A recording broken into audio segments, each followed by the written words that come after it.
ladies and gentlemen. Welcome to NJPW Puroresu Review. I am your co-host, Andre C. Right over here, it's the feeling old and hurt princess. It's Melball. How you doing, Melball? I am feeling old. I am feeling hurt. 2.5 hours shoulder day today because I don't want to feel feelings. I don't know. Yeah, I'm very crazy. Yeah. Part of the problem. I had shoulders and midsection the last 2 days shoveling a bunch of snow, and I used a snowblower for most of my snow, and I still had areas I had to shovel, and my shoulders, my midsection, everything just sore. I don't have the luxury of having a snowblower. I did all of that shit by hand, and I still went to the gym.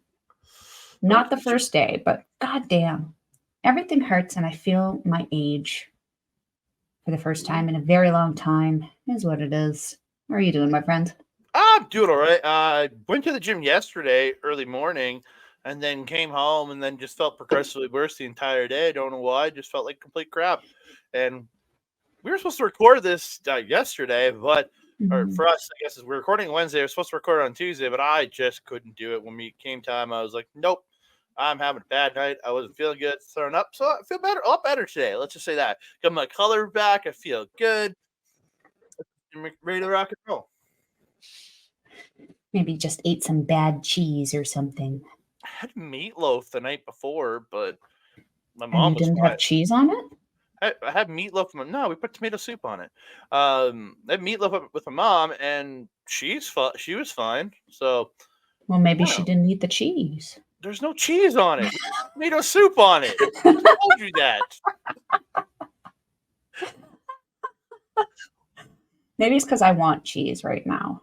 I'm on a pretty simple diet right now. I just want to eat everything. My co-host, the cheesy princess herself, Melball.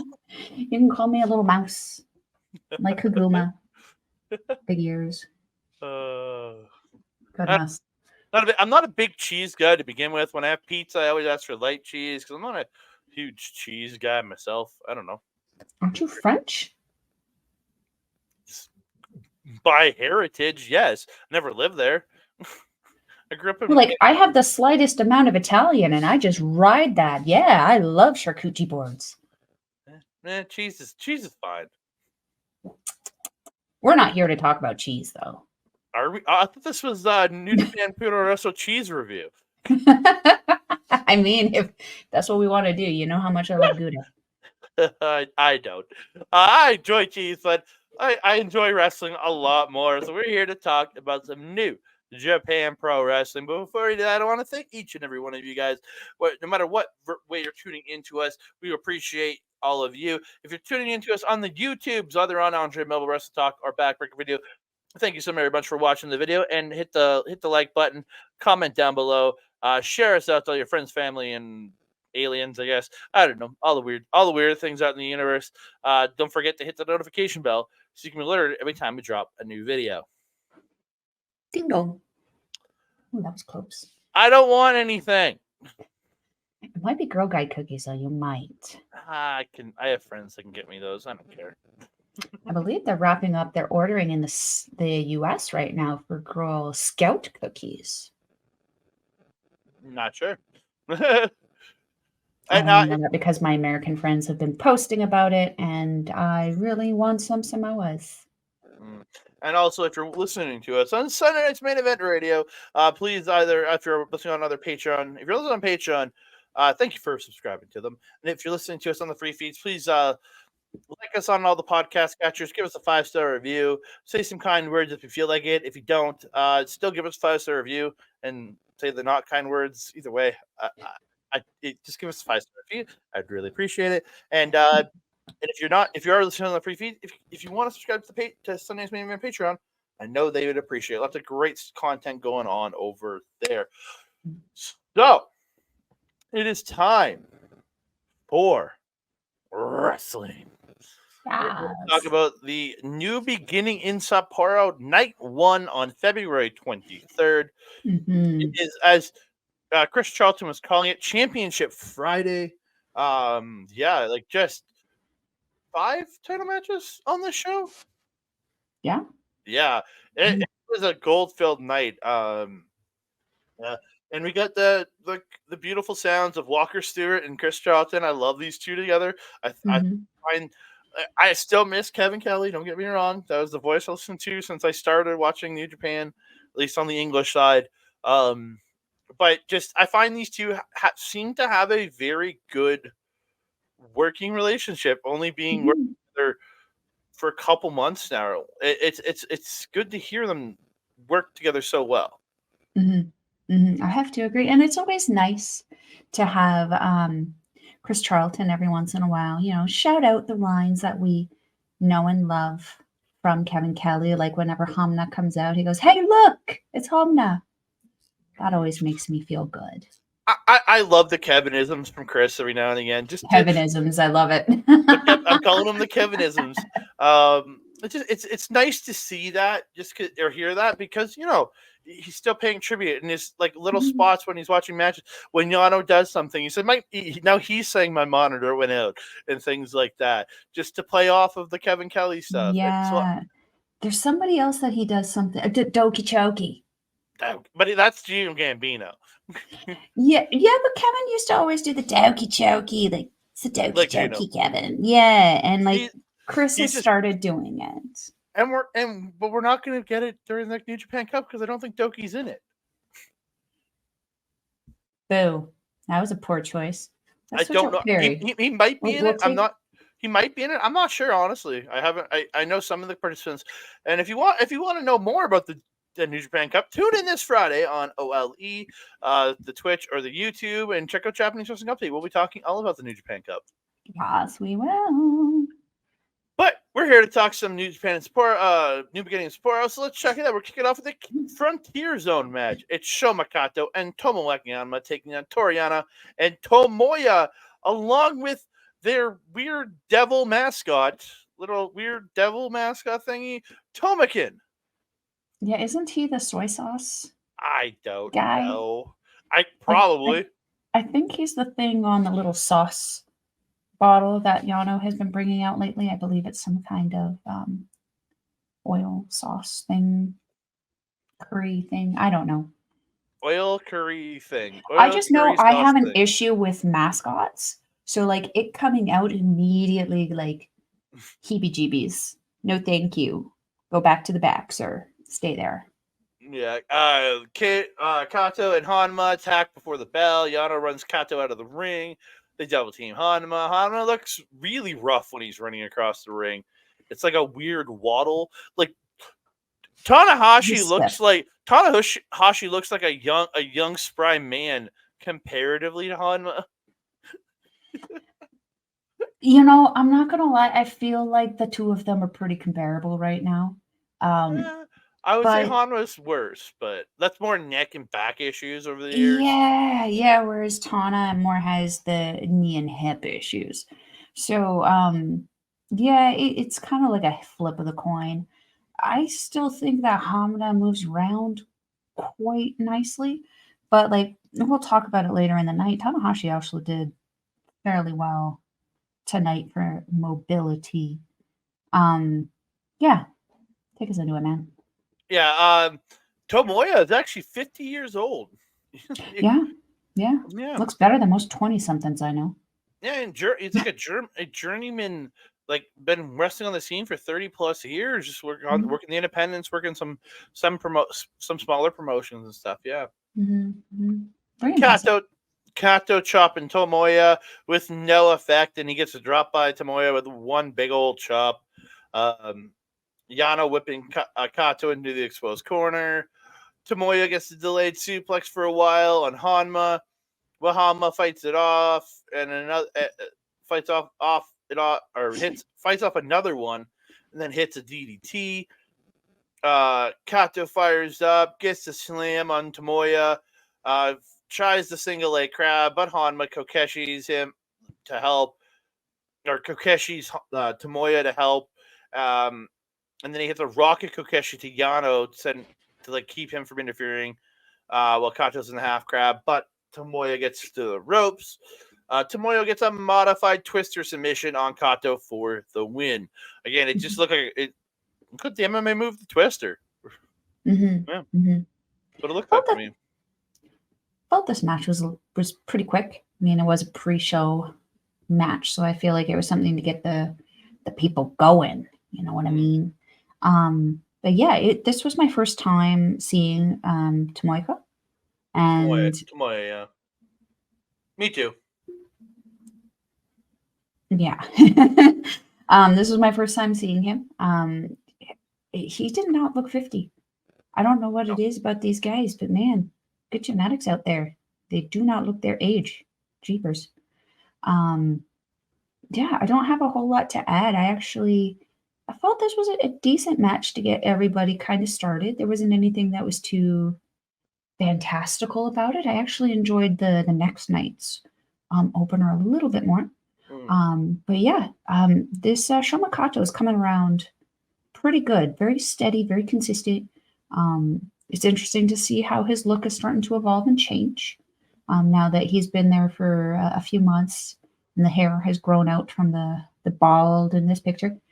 Yeah, I'm looking forward to see what it is that Shoma kind of goes into, because usually at this time we can see clear differences in where everybody's going to go. So, like, we saw around this time with like Ren Narita when he was at this point, we could see he was really going for that technical background. With Shota, we could really see that he was going for that traditional kind of wrestling. With Tsuji, we saw that he kind of had that power style and that technical combination, which would end up driving him to the lucha era. So, like, it's Shoma, I don't feel has a very set way yet. He's No. still kind of exploring that. So I'm interested to see where he goes, because he does have a build right now that he could really go any direction he wants. I just don't see him maybe taking the Red Narita technical route. I don't think he has the coordination for it. Bless his heart, he tries. But he does have some really good personality and very interesting and variety facial expressions. So he's going to do well once he figures out which route he's going to take. Yeah, again, I just really wish they'd take a new photo with him, because him with the head without the bald head just looks weird comparatively when you're watching him now. Yeah. When he's got the head of hair again, so Yeah. it's just weird. It's just weird. It's a different look for sure. Yeah. Yeah. So we move on. First match on the main card. Second match of the night. Zack Sabre Jr. versus Yuji Blue Justice Yuji Nagata. Really good transitioning wrestling early on with these two. Again, this was a very technical match. Well, they did get into some hard shots and stuff. They did a lot of technical wrestling in here. Mm-hmm. Yeah, Sabre getting him onto the apron and stomping that hammer locked arm on the apron looked just gross. Snapping the arm in the ring. Nagata gets a rear naked choke, but Nagata gets him up and gets him into the mat and hits him with a magic screw. It's like, ooh, magic screw. Yeah, again, beautiful butterfly suplex out of the corner by Yuji Nagata when the exploder was negated. Russian leg sweep into the Nagata lock one, which is the crossface. Loved it. Sabre literally is chopping at Nagata, trying to break it, but that was Nagata lock two. This was the leg lock he had for Nagata lock one, and Sabre's trying to slap his way out of it, but he can't get. So he had to go to the rope, and Sabre, he usually has a way out, or he can strike his way out, but he didn't have it this time. Usually he has some kind of wiggle room, and this one he doesn't. Yeah, Sabre reverses an exploder into a guillotine, then into the triangle choke, but Nagata gets out and he gets Nagata lock two, which is the crossface, then turns it into the disarmer, then into a Rings of Saturn, and they each start getting roll ups onto each other, into the Sabre armbar. Nagata is then forced to tap out. Again, just great transitions at the end where it really showed the prowess of Sabre's technical into Nagata technical, just to show Sabre being able to get out of it and into that straight armbar that he does and force the tap out by Nagata was really good. Sabre praises Nagata after the match when he in the back. but he's wondering who wins tomorrow night and who will be the IWGP champion after New Japan Cup because he wants his cup. He wants that shot. And that's fair. That's fair. Like, to be honest, I feel a little disappointed over the last couple of years that Sabre Jr. hasn't been in the IWGP World Championship talk. He's kind of been in talks for other titles, but he hasn't been in that top title talk. And I find it weird just because of how good he is and how much he has represented NJPW, Suzuki-gun, and now TMDK over the years. I really enjoyed this match. I love seeing Yuji Nagata. He's just, for his age too, I mean, mid-40s, and still going as hard as he does. And like, so hard, like 1,000% every single day. If you follow him on his socials, he is just posting all the time about how hard he's working and how hard he's trying. But Zack Sabre Jr., though, is just so good. And I always say it took me a very long time to appreciate the work that Zack Sabre Jr. does. And now that I do appreciate it, I'm disappointed that it's not sensationalized a little bit more than it should be, because he's really, really good wrestler and he's got a really good sense of charisma. Like, TMDK is one of those factions where I don't know if they're a heel or I don't know if they're face. They seem to be like an LIJ neutral where they can go back and forth. But like Zack Sabre Jr.'s humor would suggest that they're trying to be heel, like they're a pseudo heel group while still being face. I think they're the pseudo heel face team where they act like dickheads, but they're really not in the end. You know what I mean? Like, they're like frat boys having fun. Yeah, but not like you don't hate them because you don't hate them because of it. Like, you hate frat boys because they all suck, and they're all gonna haze you. But you don't hate these guys for their little bit of douchiness. For their douchery. Yeah, you don't hate them for the douchery, unlike frat boys. True facts. Yeah, this was a great match. Yeah, again, just great technical back and forth. Because the next match was not, and I have zero interest in talking about it. It's House of Torture, Ren Narita, Yoshinobu Kanemaru, and Yujiro Takahashi versus Togi Makabe, Ryusuke Taguchi, and the Ichiban Meat Boy, Bolton Leg. I'm going with what Chris Charlton tells me. There's the Ichiban Sweet Boy and the Ichiban Meat Boy. Come on. I thought we were referring to Fujita as a spicy sweet boy. Oh, he's the well, that's their tag teams. Ichiban Spicy Boys with Eagles. Yeah, so Fujita can be a little spicy, a little moody. Yeah, but again, this match was there. It was comedy mixed with House of Torture's bullshit. Gooch hitting his, as Chris Charlton called them, B triggers. His B triggers with his bum. And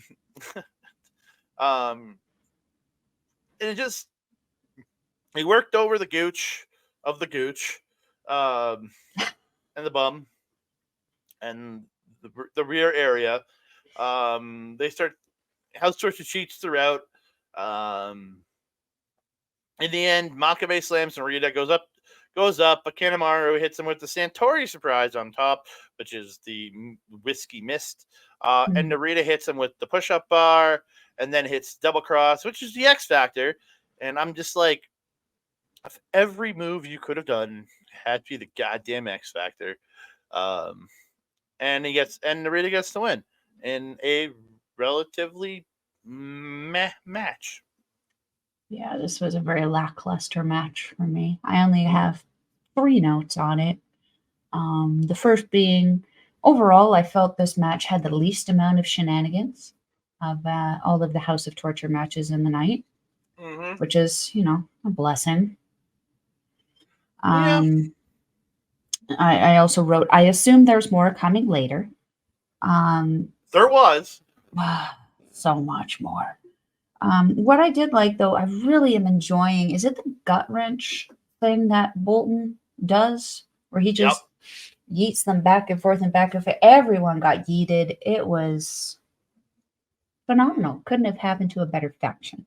I really think just like before, Kanemaru took it the best because he turns himself into a ball. Everybody else is kind of flaily when he does it to them, and you can see, and even like Kanemaru just makes it easy by just tucking into a ball, and you can just easily swing them around. But the guys are kind of flopping.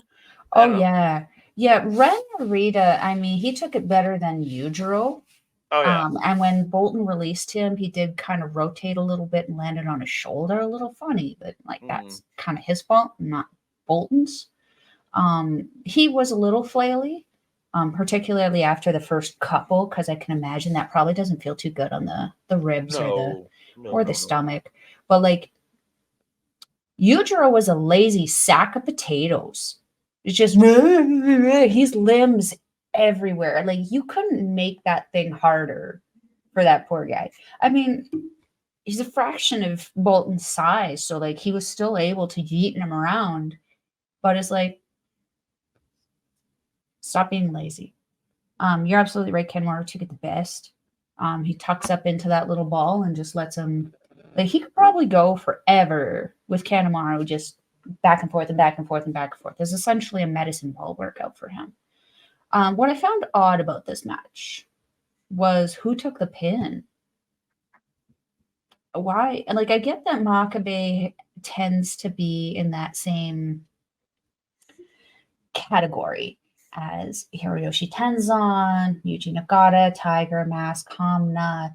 These are the guys that typically are putting over the younger guys. Mm-hmm. But in the hierarchy of that particular team, I don't feel like I felt like Taguchi was the top guy on the team, followed by Makabe, followed by Oleg, just in a hierarchy of student teacher stuff. So it was odd to me that Bolton was not the one to take it, but at the same time, I recognize they're trying to build this guy.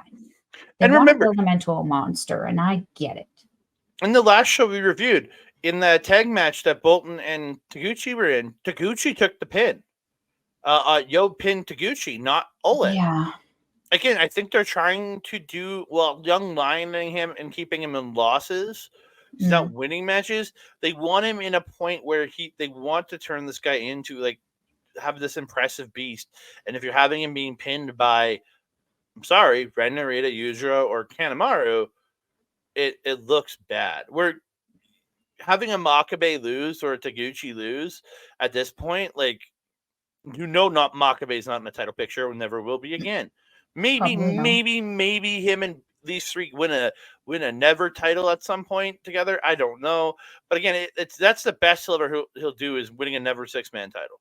And again, but having him lose doesn't hurt anything, right? Yeah, but that being said, there are a number of things that they're cutting corners with Bolton. There's something that I've noticed in the last couple of weeks with Oleg in particular, and that's his ringside presence is not particularly presenceful. Does that make sense? He's there, but he's kind of walking around. He's not doing the young lion job. I don't see him grabbing the gates. I just see him walking up after and closing the gate and putting it back into place. He's not doing what Kato and what's the other one's name?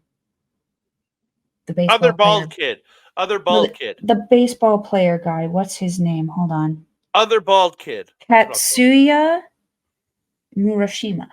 Murashima, yeah. He's not doing the sense of urgency that they are, where they're running in there and grabbing the gate. He's kind of like, I don't want to say he's kind of like almost acting superior, but there is a certain difference of level that's becoming obvious. He's also farther above them in point in the young lion system. Remember, he is but he's still a young lion. I get it, but he is the most senior lion still there, right? Because he started after Loibe and Nakashima or Yuno Nakashima, right? So again, it's remember Loibe's job at the end was just standing with Kevin and Chris. That was his job. He wasn't doing the around the ring shit. But his job was to prevent people from running into the table, which he did very, very well because he was holding on to the gate. He wasn't milling about the gate. He wasn't fixing the gate after it had been run into. Loibe was there, holding the gate, protecting them as they should. You know, we didn't see this kind of behavior out of Loibe. We didn't see this kind of behavior out of Nakashima. We didn't see it out of Umino. We didn't see it out of Tsuji. We didn't see it out of Narita. We didn't see it out of Yu Uemura. We didn't see it out of Wado. I could go on and on and on. This is maybe it's part of it. I don't notice the young lions even when they're doing shit. I don't pay attention to them. Like, that's been my biggest thing. The only one I ever paid attention to was Loibe, because Chris and Kevin kept pointing him out. That's the only time I would pay attention to a young lion, unless a young lion was taking it, like getting hit in a spot. I don't really even notice him do shit on the outside. That's that's how oblivious I am when I'm zoning in on wrestling. I don't watch the outside stuff. It's weird. I know, and I'm fearful of the world around me, so I'm paying attention to everything. It's true. We're gonna move on. United Empire, Callum Newman, Francesco Akira, Jeff Cobb, and the Great Okan taking on Kazuchika Okada, Tomohiro Ishii, Yo, and Yoshi-Hashi, with Toriano and Hiroki Goto. Chaos looking united today. Their boys coming out with them. This is the first time I think I've ever seen this. Well, Goto was supposed to be in this match until Hanari's out with his giant hematoma or his big ass like cut issue that he suffered. His major head injury. Yeah. So Okada with the jacket magic. You heard his music go, and you hear the crowd all go, ah. Then he walks out and does jacket magic, and you're just like, and then the crowd just like died. I was like, ha, you suck. No more jacket magic, please. It's stupid. Like, it's just so dumb. When you go to WWE, you don't need jacket magic. They have augmented reality. You don't need jacket magic there. Come on. Yeah, but like, you don't get the jacket magic unless you're watching the WWE programming at home. If you're live, you don't get it. At least with the jacket magic here, you get both live and the at-home experience. But how many people? I agree, it was underwhelming. Yeah. Khan slapping Okada across the face on the rope break was just like, ooh. Everybody seemed to really be going after Okada in this match. Everybody, and like Khan, like selling like he wants to have another match with Okada. And we'll talk more about that on Friday, because Okada's comments saying he's never returning to New Japan. Preview there. Again, it just seemed really weird, being that this is the second last match, and Khan's trying to sell a program with Okada. I was very confused by this. Unless they're setting this up for Forbidden Door, I don't know. I don't know. There's a lot of factors in on that one too, though, because Great Okan is the current KOPW champion, and that is the championship that Okada created, right? And then like immediately abandoned. He wasn't even in the first match to crown the champion. That was the thing. He was in that weird tournament, but that was it. Like, I don't know. Wasn't that the year that Ibushi sky sparkled his face, though? I don't remember. Khan with his beautiful ripcord judo flip to Yo, where he spun him out, like Rainmaker style, and then judo flipped him over. So good. He needs to put that as a regular into his repertoire if he hasn't already, and I just haven't noticed, because goddamn, that was so good. Yeah. Cobb comes in at one point when Ishii's in, hits the slam, the standing moonsault. Ishii comes back, gets the lariat, but Cobb gets the belly to belly, but Ishii comes back with his own suplex to Cobb. Just big boys beating up, like just throwing each other around. It was great. Cobb hitting that sweet drop kick to Okada. Tags out. Newman comes in, just firing up on Okada. Just that running pump kick that he does. He's like bounce, bounce, bounce, bounce, bounce, pump kick. So good. This kid's gonna be something. And then hits a corner drop kick and the PK for 2. Newman with strikes, and Okada gets him up for landslide, but he slips out, hits a roundhouse, and gets, as I'm calling it, the new cutter to Okada. But the pin gets broken up, which is the Os cutter. But I'm giving it to it was given to him, man. It was given to him. Everyone hitting each other in and out, hitting each other, big moves. Chaos quadruple team Newman, and Okada gets the big old drop kick. Rainmaker is hit, and Okada gets the win. But he can't beat a guy without a quadruple team. Come on, dude. Jeez.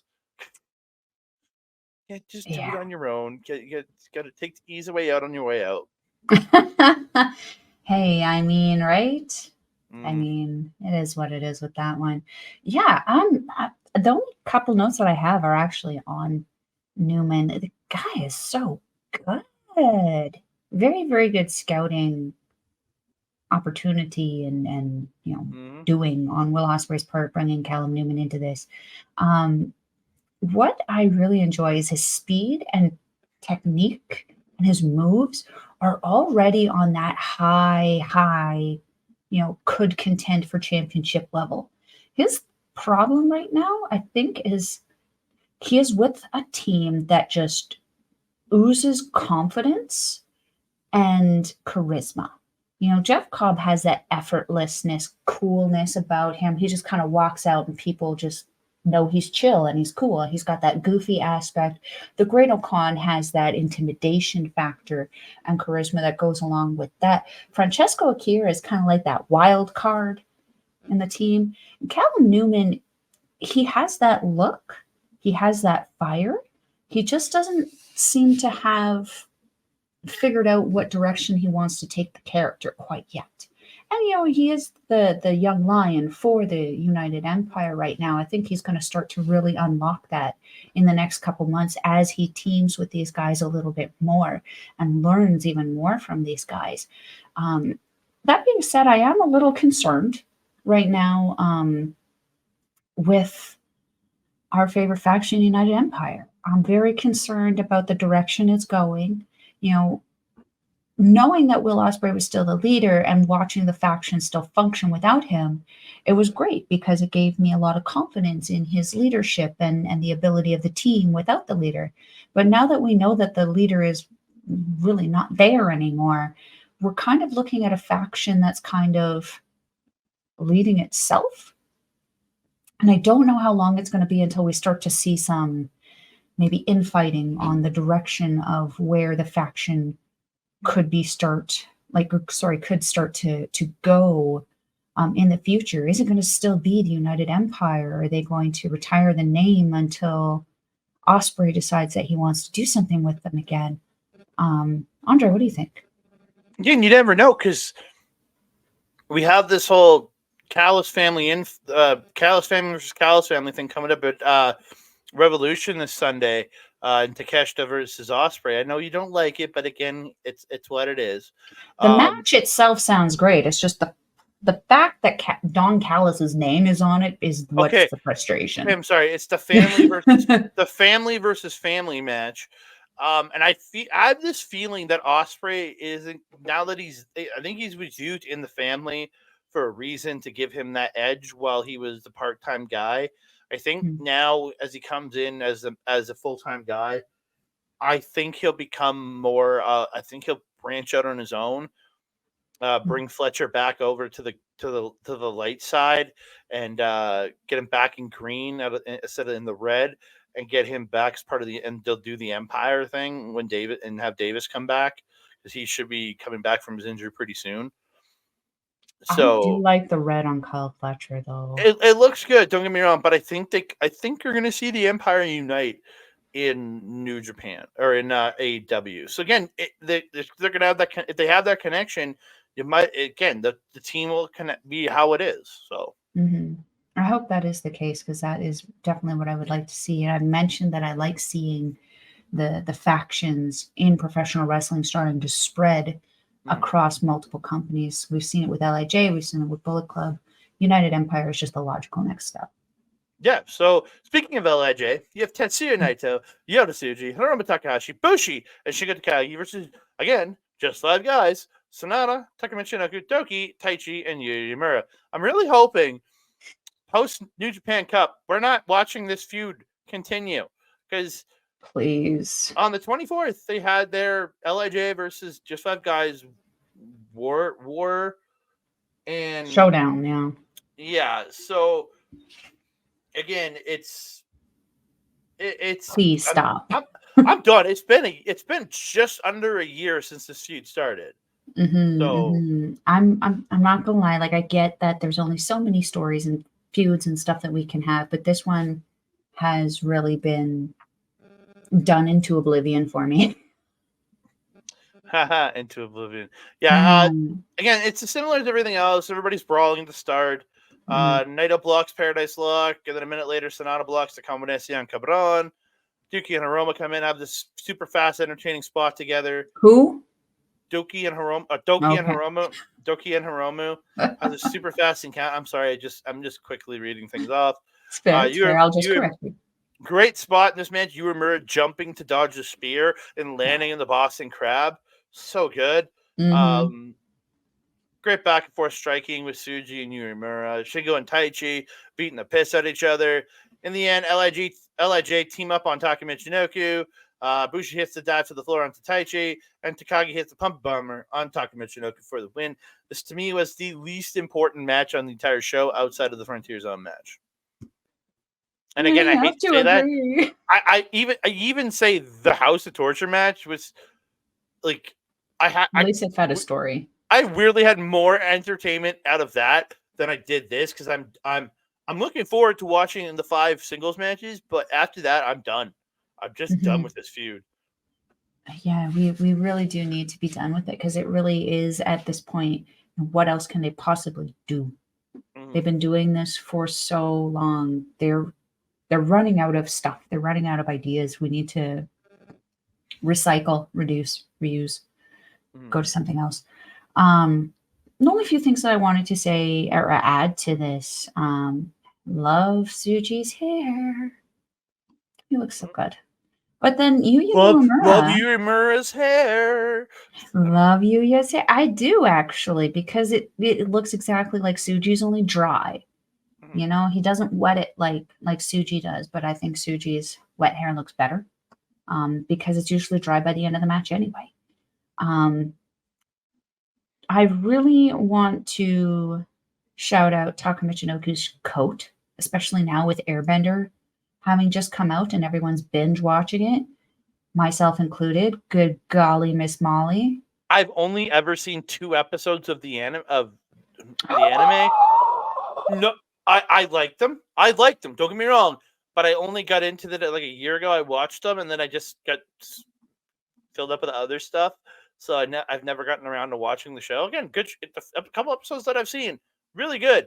Like it's really cool. So good. I might have seen 3 or 4 episodes. I don't know, but I've seen the first few episodes.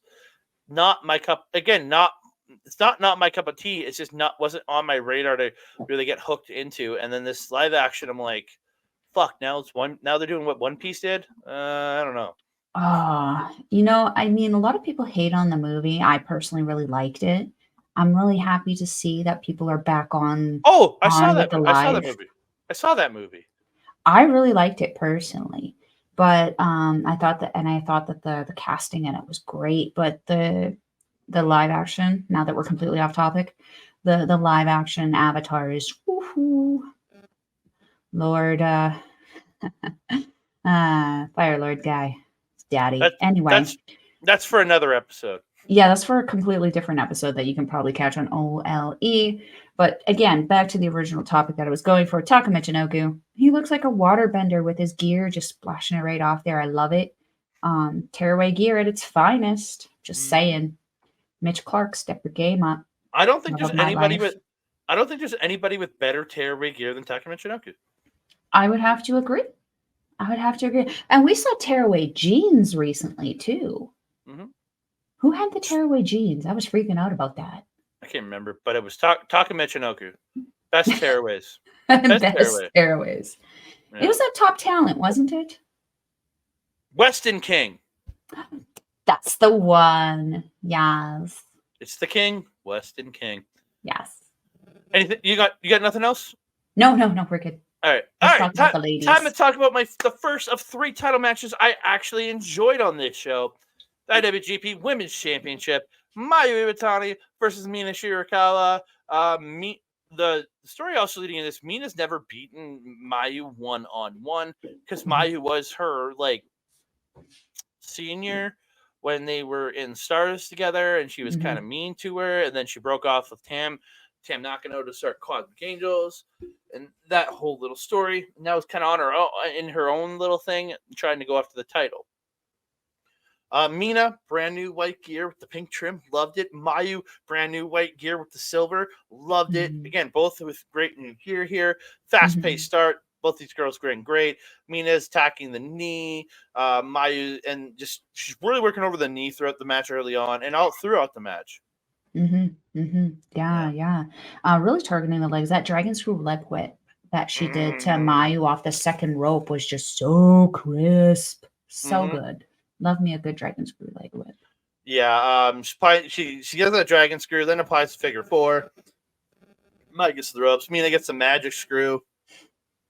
She goes for her electric chair, but Mayu reverses into the poison rana. A lot of great strike battles with these two throughout.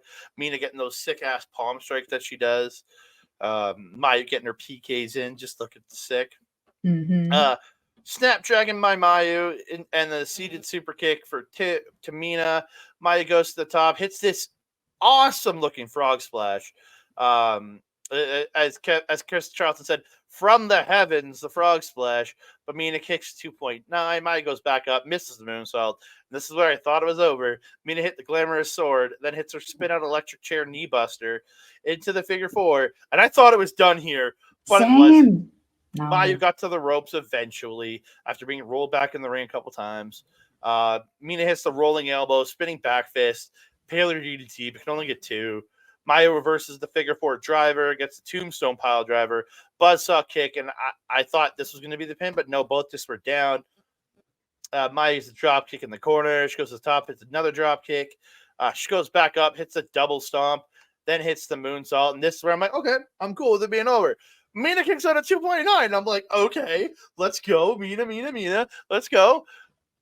And then Mina snips out of the Snapdragon and gets the seatbelt pin. I'm thinking, oh my God, she's stealing it. But Mayu kicks that 2.9. Mayu hits a super kick, Snapdragon, but Mina kicks out a 2.9. I'm like, at this point, I'm like, wow! I'm just freaking out at this point, going, what the hell is going on? Mayu then hits a bunch more kicks to the head, hits the two-step, as he called it, the two-step dragon suplex, also as the cradle dragon suplex, and she gets the win. And again, she doesn't do this cradle dragon suplex much.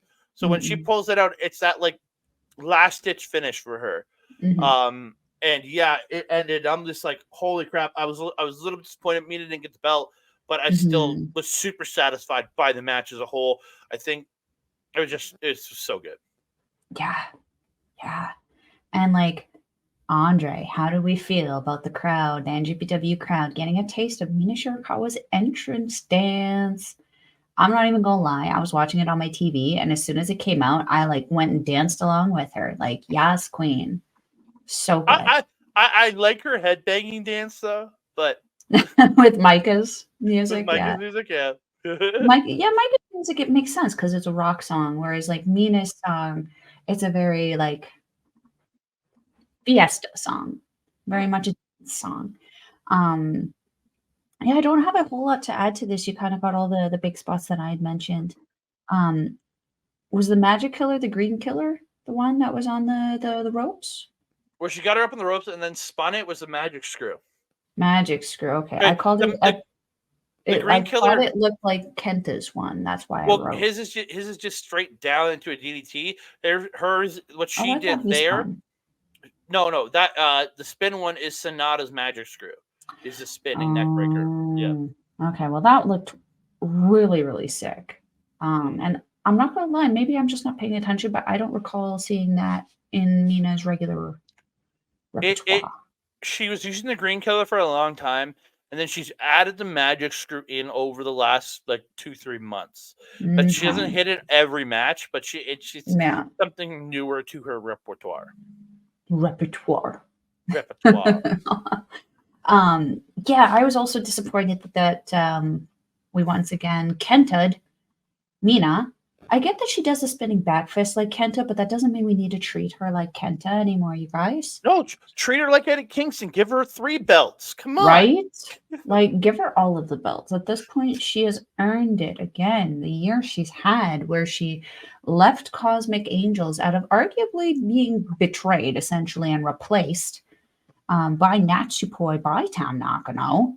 There was no stoppage on this. She formed her own faction. She got her own members in Zaya Brookside, Mariah May, Xena, Jessie, Waka Tsukiyama, to subsequently essentially be abandoned by a lot of them for, bigger and better things. And congratulations to all of those ladies.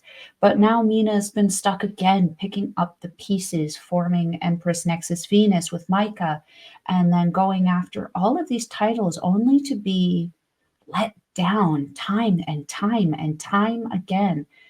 Stop putting her in these title matches if you're not going to give it to her. Because as a fan, I'm feeling let down.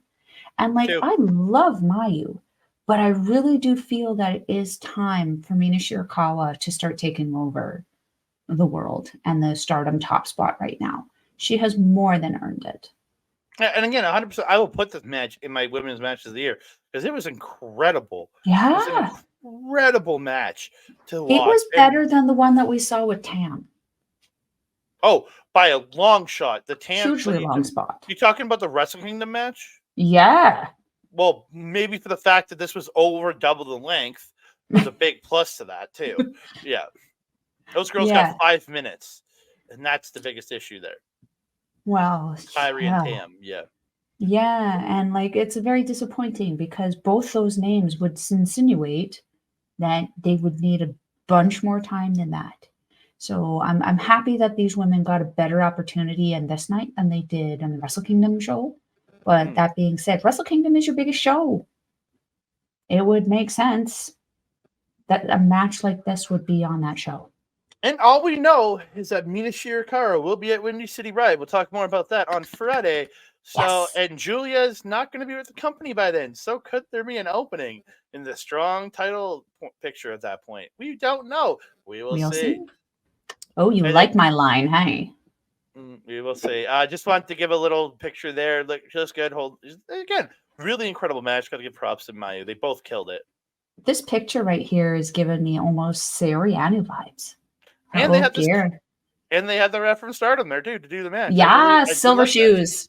Yep, silver shoes is there. I really like that. We move on to the first of 2 title matches that I absolutely like. This match was really good until the end. These two killed it, man. They were doing really. Desperado Dragon show out to the ring by his hair. They're fighting right from the beginning. Really great back and forth here. Show gets a hammer and shoves the ref. He gets Despy with the belt and rolls back in to get a breather. Show gets a hard lariat and gets his snake bite omoplata, but Desperado eventually gets the foot on the ropes. And then he's playing really messed up how long he was in the omoplata or in the snake bite. He was playing messed up for a bit. I really like that. Mm-hmm. Show gets the power breaker, which is that lung blower power bomb. Desperado kicks the 2.9. Tries shock arrow, but Show's knee gives out. Again, it's just a lot of good work here throughout this match. Desi working on the knee with the knee breakers, dragon screws, gets numero dos. But this is where the lights go up for the first time. Kanemaru's in, he's stomping on Despy. The ref's out from the outside. Whips Despy into the post in the corner on the floor. Show has the wrench, but Taguchi comes out, hits B triggers to Kanemaru and Show, and takes Kanemaru and the wrench away. It's where Desperado takes over again. He's working over the knee. Numero dos tries a pile driver, but tries to get a pile driver. Desperado reverses into the dude buster for 2. Pinche Loca gets stopped. Desperado by running Desperado into the ref. Show gets a low blow, runs him into the ref again. And this is where this match really falls apart for me. Is when the ref got hit here again. The first little bit and Taguchi making the save, I was like, okay, that sucks. But at least you had Taguchi make the save. It gave you that, okay, I'm cool with this, right? Mm-hmm. But again, this is where everything kind of fell apart. Sho gets the belt. Desperado hits the punch, stop the belt shot. Sho hits him with a chair on a suicide dive attempt. He sets the chair up on the floor, puts Despy on it, crack. This is the one I was talking about on the last show. He gets like, he goes to hit him, and he cracks him with the chair over his head, and then the official stops another chair shot. This is where Despy gets the low blow. Then he slams Sho onto there, and then he does that baseball swing at the chair and just sends them both flying. With Sho's head on the other chair, like this is what I was talking about on the last show. I was trying to remember this shot. It was just that baseball style swing of it. It was a crazy spot there. Narita then appears from out in front of the ring at around 16 count, pulls Despy towards the apron, is choking him. Well, Sho gets back in at like 17 or 18, and the rest calling 19. And as he walks to the edge, where Narita lets go, and he slides back under. And 20. And if you know anything about New Japan, you win a title on a countout. And this is what we got. Yeah, and that was how we felt. Yeah. About to throw up. It was just... And literally, Sho is convulsing with joy after winning this. He's like... I was convulsing also, but not from joy. Of anger. And frustration. This shit is awful.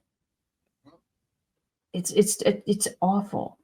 These guys are ruining good matches because we have the first half being so good, and then the shenanigans start, and it just goes so shit. Mm-hmm. And like, not even like a easy to clean up solid shit. Like, we're talking like explosive. I'm not even going to go into more description than that. A very loose explosion? The kind of explosion that you would need a hose to clean out your bathroom. It is disgusting. And it's not even fun anymore. When it first started, it was fun. It was a different thing than we had. It was almost like, I would say like classic OG Bullet Club, right? Like the shenanigans they would pull with Balor and Fale and Tama. That's what it felt like. Now, it's like a mess of children who are too young to be where they are, and they're just creating a mockery of what it is to be in this position. It's disgusting. Which is insulting to me as a fan, because we know, as we always say, these guys are such good wrestlers. Why are we destroying them with this freaking garbage? Like, at least when House of Torture first started, you would see House of Torture merch and shit in the crowd. Now you don't see that. Take the hint. It's bad television. Change these guys' style. Change the shit. Because, like, they ruined two more matches. One more match in the night. And it was just... They have such potential to do such good. And you could have a dark, edgy Bullet Club War Dogs with these guys if they were doing it right. But they're not. They're doing this. I don't even want to talk about this match anymore. It was just so bad. Yeah, so we move on to the other terrible title match of the evening. Evil versus Shota Umino for the Never Openweight Championship. Umo looking like shit with his new haircut. By the way, like I'm not even gonna lie. I agree. Evil starts to paint the belt more. Umino attacks, and then Walker says, "The title is in the hands of a dick out here." Again, the best parts of this match were Walker and Chris making dick jokes about the dick. That's the only good spots. What was the dick on dick contact? Yeah, when they did the upside down dick punch. Yeah, I wrote that down. The scrotum sack. Again, right from the beginning, they're using Togo attacking on the floor. There's not really a lot of great to this. Umino got some good hope spots in throughout, but again, it was just... It was bad. This was not enjoyable. This was less enjoyable than the last match. As I read more and more, I don't want to recap. There's a great spot where Umino reverses the everything is evil into a crossroads. Oh yeah, that was good. Great spot there. The dick wraps around the neck of Umino with the garrote. Yeah, made sure to say it like that. The Magic Killer gets fought off, and he gets a tornado DDT to Evil off of Togo. Mm-hmm. He takes out Yujiro when he shows up, and he takes out the dick. Umino calls for somebody, and he gets a snap dragon. But Evil kicks out as the ref is late to make the count. Blades missed. They reverse each other. Umino hits a gun stun for 2. Mm-hmm. Which is nice to see. He's made this. At least the gun stun's going to get carried on by Umino. Blaze Blade by Umino, but Evil runs Umino into the exposed corner. Hits a lariat. Hits Darkness Falls. Umino kicks out at 2.9. Everything is evil, and Evil retains the title. Evil sprays even more black paint on the belt after the match. Again, just a miserable match of just so much interference that it took it out of me completely. And they took every ref out, every single one. Marty Asadi got yeeted. That little one. 3 refs in this match? Yeah, because Kenta Sato was the last one out there we can see in the picture. Marty Asadi was the one who started. Mm-hmm. And then the other ref, is it Sakamoto? The young guy from the States, right? You're thinking about our favorite one, the one with the very expressive face. Yeah, I'm thinking about the opening ref. Like ref that usually does the opening couple matches. Longer hair, and I have the same workout shoes as he does. I think his name is Sakamoto. He got yeeted as well. Just copy and paste what I said about the last match here. I'm sick of the shenanigans. I'm sick of these guys ruining good matches. These are supposed to be title matches. This is supposed to be a prestigious title. And it's I know we're about to get a new title, clearly, because he's vandalized the hell out of it. Well, I think whoever wins this title from Evil is going to be the one to introduce the new version of the belt. I think Umino's going to walk around with the black belt because it's going to symbolize House Torture and the darkness. You know what I mean? I think that's what it's kind of going for. They are the darkness, and we don't want cuddles. You can stay in the frickin' darkness. I'm so sick of seeing these guys. And it's so terrible because we know Evil is a good wrestler, but this gimmick is atrocious. And we know Dick Togo is a good wrestler, but this gimmick is atrocious. Yoshinobu Kanemaru, but not a fucking wrestler. This gimmick is atrocious. It's slowly devaluing all of the wrestlers involved and all of the wrestlers that they put their hands on. It just takes away so much momentum from the company having these guys on the show. And look how many times we had to suffer with these guys. There were 9 matches on this show. 3 of them had these guys in it. It's too much. It's like we're getting back to you remember back in the day, in the good old days. When we used to do the Jigaloo. On the Wednesday. Back in the day, it was a Wednesday. Anyway, as I was saying, way back in the day when we went to PWA and we would have 7 or 8 matches on them, and that stupid fracking faction, the Millennial Rebels, all had to have single matches. So in an 8-match show, for the show was them. They were the local House of Torture for me. And I had 12 people coming with me to those shows every single month.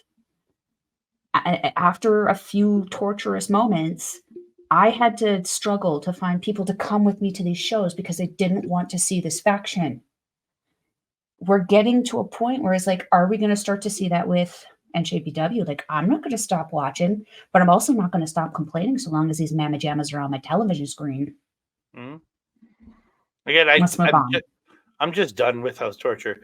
Let's move on to a pretty goddamn good match between Hiroshi Tanahashi and Matt. So yeah, this for the NJPW television title. Good mat-based wrestling to start. They get into pulling each other's hair at a point. It was funny. Nice springboard cross by Tanahashi, but Riddle rolls through into an armbar. Tana rolls to the ropes and gets to the floor. They go back in and out, and then Tana hits a plancha onto Riddle on the floor, which I'm like, dude, your knees. Like, dude, your knees. Scoop slam, but he misses. He misses the flip senton, and this where Riddle hits a running knee to the face for 2. Riddle gets the head scissors over the top, and it's an apron PK, a PK off the apron. Then hits the corkscrew broton to Tanahashi on the floor. Riddle hits the senton in the ring, lands on and then lands on the knee on the floating bro. So it looked a little bit like it looked a little rougher with him landing on Tana's knee. Like I don't know, or it just looked rough for Tana to put the knees up. I'm like, why, dude? Like, just out of the way. It's safer for you. And like, didn't it end up hurting both of them? Both of them reacted on that. Oh yeah, because but Tana always has the knee selling, right? Tana does get twist and shout and the sling blade for 2. Riddle dragging Tanahashi over the ropes, but Tana slips out, gets a dragon screw in the ropes.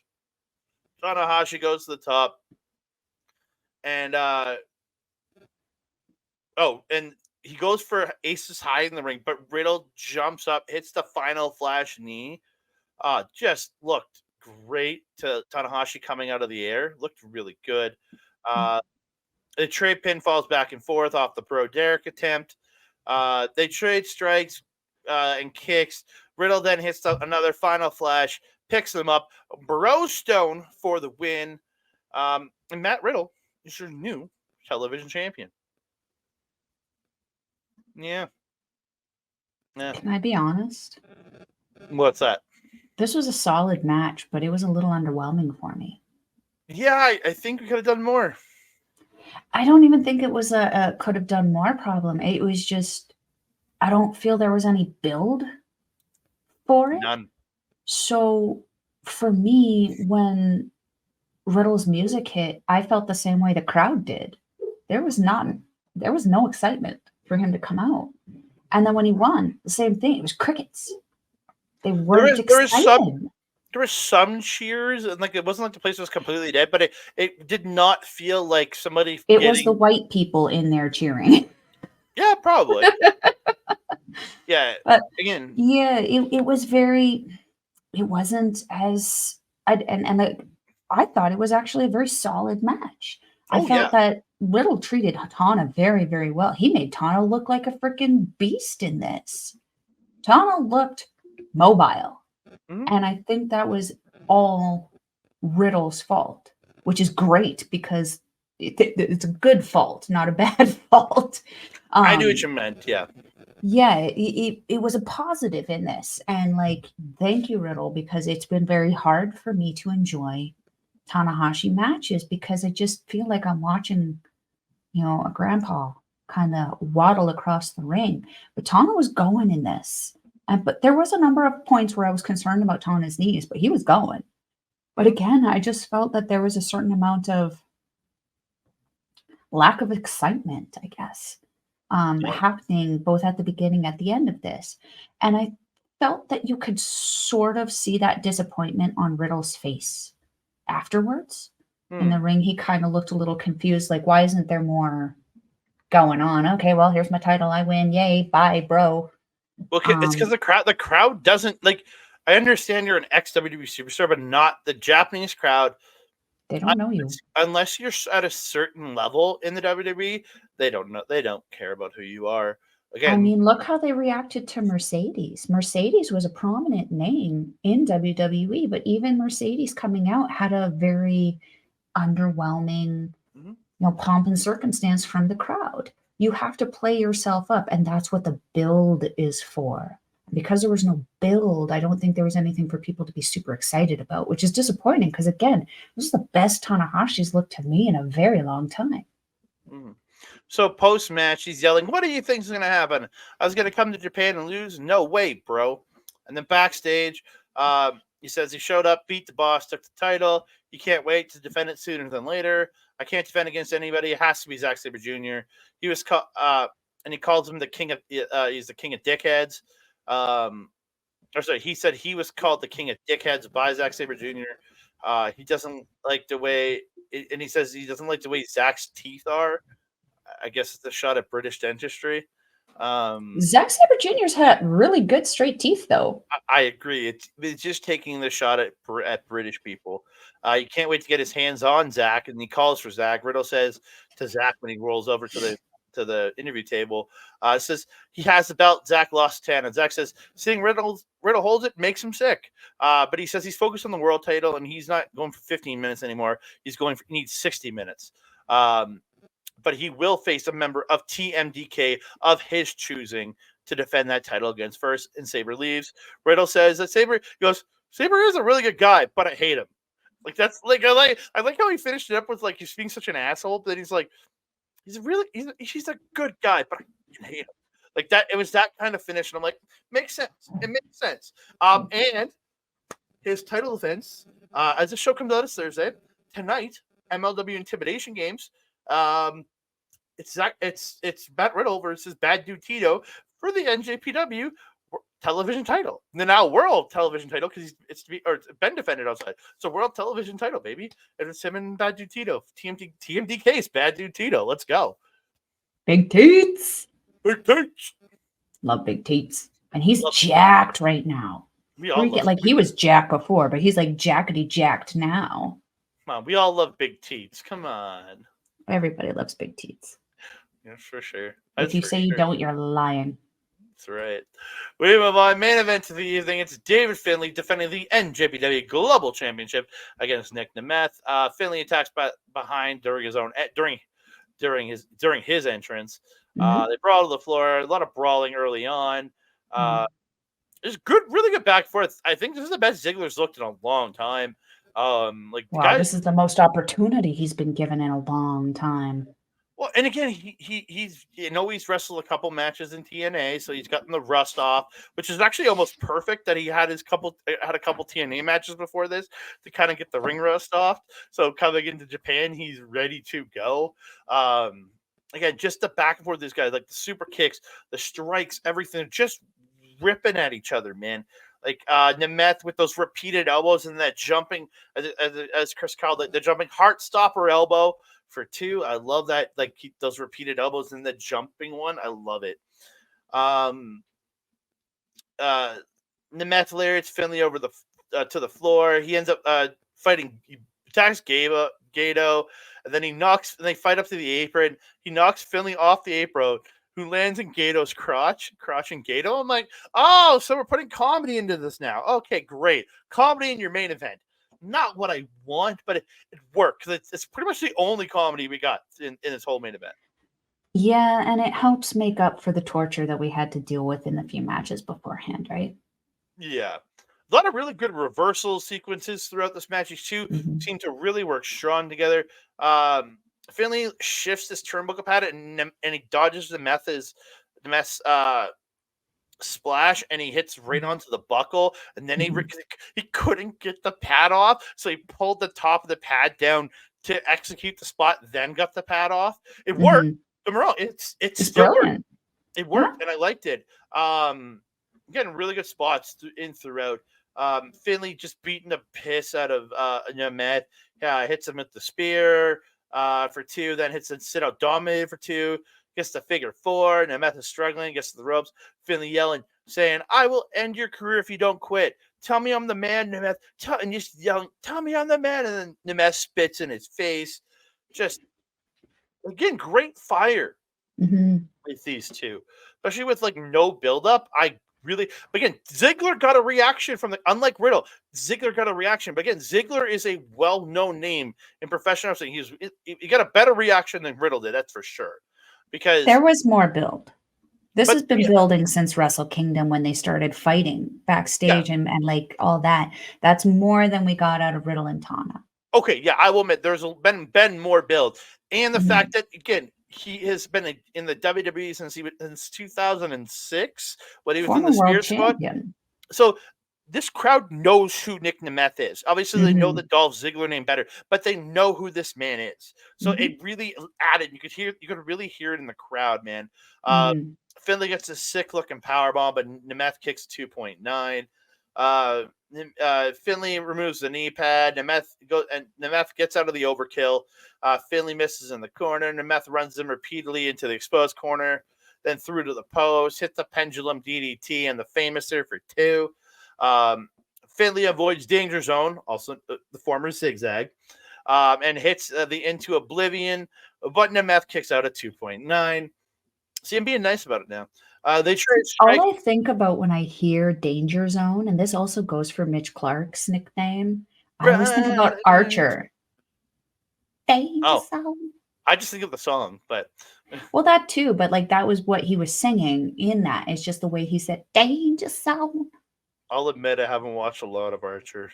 Tisk tisk, highly recommend. Very funny. That's two big shows.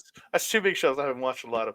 They trade strikes as they're coming up from the mat to their feet. Finlay kicks out the knee, but overkill is stopped, and they trade headbutts. Nemeth hits the elbow, super kick, and danger zone for the win.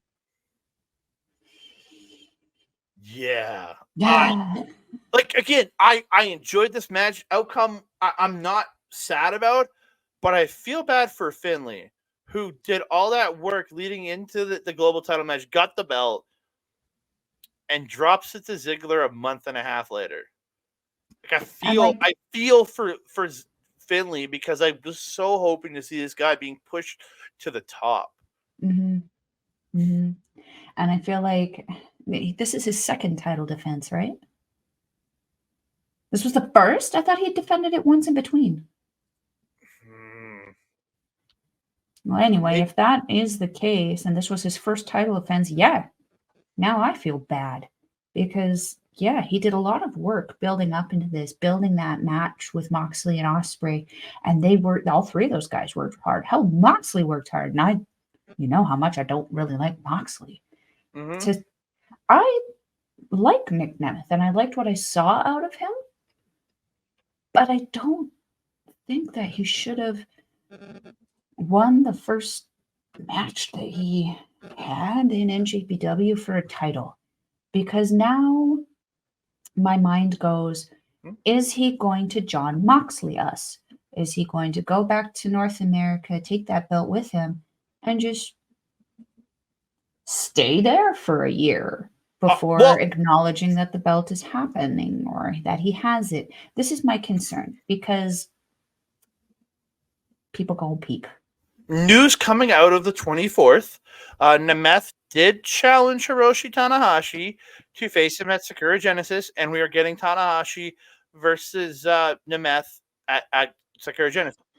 That is not the opponent I want to see, but at least Ziggler's coming back to defend the title after with the New Japan Cup in March. I understand why he won't be there. That's fine. I'm not mad at him for not being there in March, but he's facing Tanahashi, and I'm like, Tanahashi's on a roll. Like, I just want to face the guys from North America just to get them in before I retire. Nic Nemeth is not going to give Tanahashi the same match that fucking Matt Riddle just did, though. No. But the thing is, Ziggler is a selling machine, which he did in this match. I consider him in the same breath as Shawn Michaels in how good that this man sells. He's done the same as Shawn Michaels, that he makes everybody look good in the match he's with. I just don't think it's going to work against a Tanahashi. No. I 100% agree with everything you just said.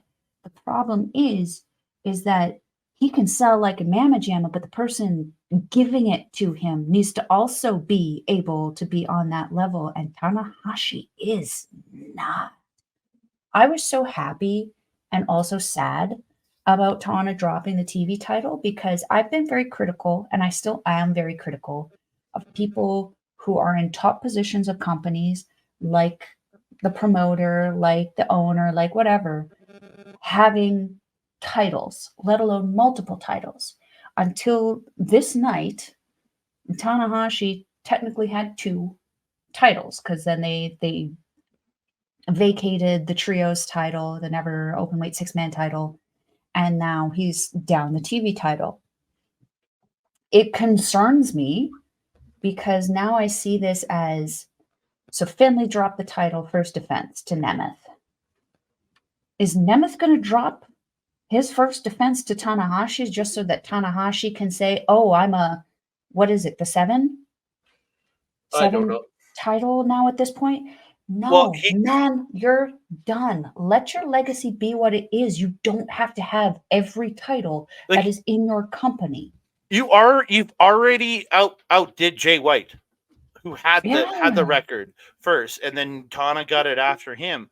You've already let it go. By winning the never openweight titles and winning the TV title, you've already exceeded Jay White. You don't need more.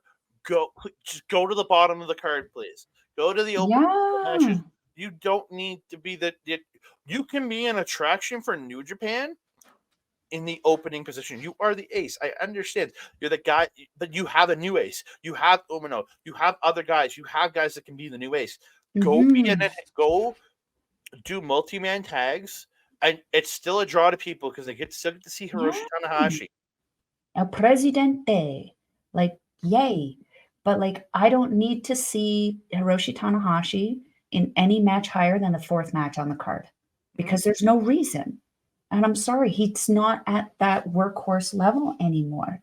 He's too injured. He's too, and I'm sorry to say, too broken. He is not going to have a good match with Nemeth. I'm very concerned about that. That kind of level needs to be matched. Nic Nemeth should be facing someone on Finlay's level or higher. You know, he should be facing, like, throw out a name, man. Like, we could literally suggest anybody else. Shane Haste. Renderita.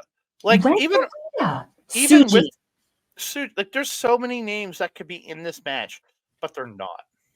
Yeah, like, for someone who said that they wanted to make stars out of the people that they have, you're kind of taking away a lot of spaces for people who you could make stars.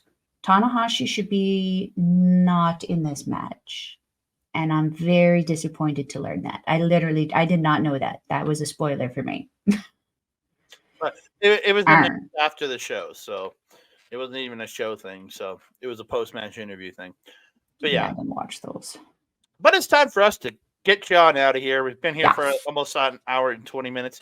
You can find this guy on the X. I hit Mel's. You can find me on the X Mastodon Blue Sky and hi that Canada guy, TikTok, Instagram, and Threads at that Canada dude. You can find me on Facebook at Andre Melball Wrestling Talk. You can also find me right here on the YouTube page, or if you're watching us on Backbreaker Video or listening to us at Sunday'sMainEvent.com, go check us out at Facebook.com/ or at YouTube.com/ at Andre Melball Wrestling Talk. You can also find us over on Sunday Night's Main Event. You might be listening to us there. If you are, please give us a like it and whatever podcast catch you are. Subscribe to the channel, all that fun stuff, and give us a 5-star review on whatever podcast catcher you're listening to. We would really much appreciate it. I want to thank all our friends at Sunday'sMainEvent.com for supporting us. And if you want to hear us in audio form, if you're watching us, Sunday'sMainEvent.com or Patreon.com/SNME Radio. Also, you can find me on OLE this week. Wednesday, it's right after we're going to record this. I'm doing this show, but it's out already. Go check out Marvel Talk from this week, where me and Ed are doing Marvel Talk Rebound, talking Thor. You can check that out on replays at youtube.com/at our local establishment. Tonight, if you're watching this on Thursday, tonight I am doing the MLW Intimidation Games watch along with our boys Bobby Smokes and Bobby Smokes, Bobby Martin and Papa Smokes. That can be the tag name. That can be Bobby Smokes. That can be Bobby Smokes. Bobby Smokes.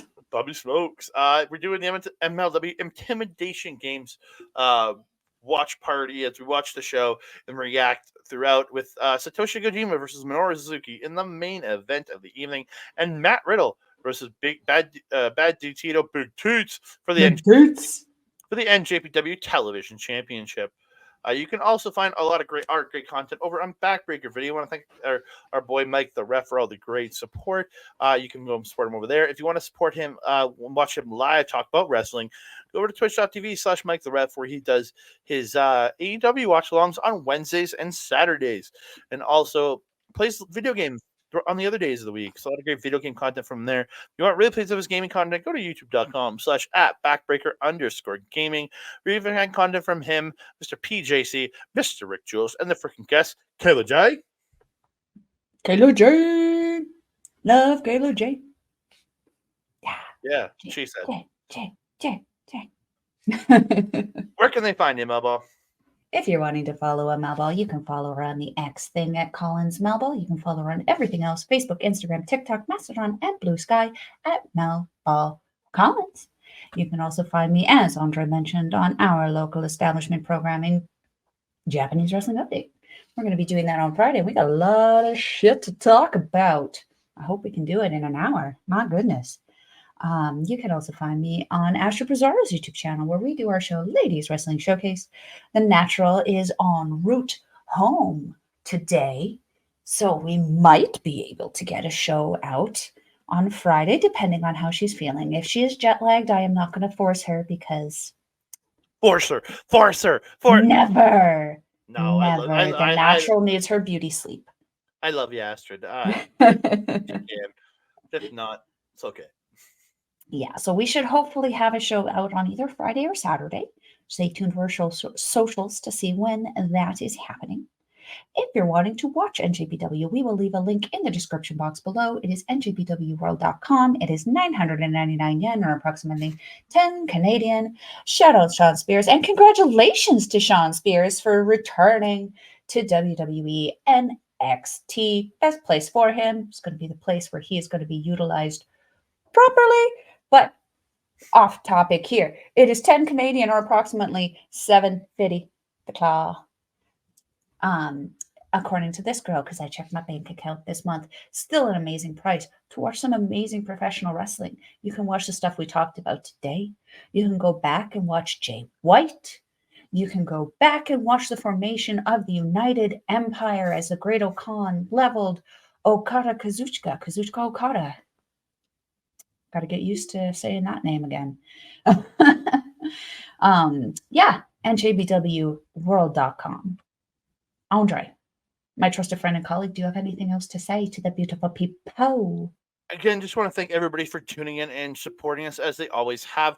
Again, if you're watching on other of the YouTube pages, go and like the video, subscribe to the channel, comment down below. We love hearing from you. We love talking to you about professional wrestling. Share us out to all your friends, family, animals, aliens, creepy fourth dimensional beings, whatever they are. And don't forget to hit the notification bell so you know every time we drop a new video. Ding dong. Hello. And if we are you are listening to us on Sunday Night's Main Event Radio, please again subscribe to the channel. If you want to support them on Patreon, please go ahead. Lots of great shows over there on the Patreon, on the free feed. A lot of great stuff over there if you want to hear us in audio form. If you're listening to us in audio form. Yes. And that being said, I am your Melball. Over there is Andre. We will see you next time. Adios.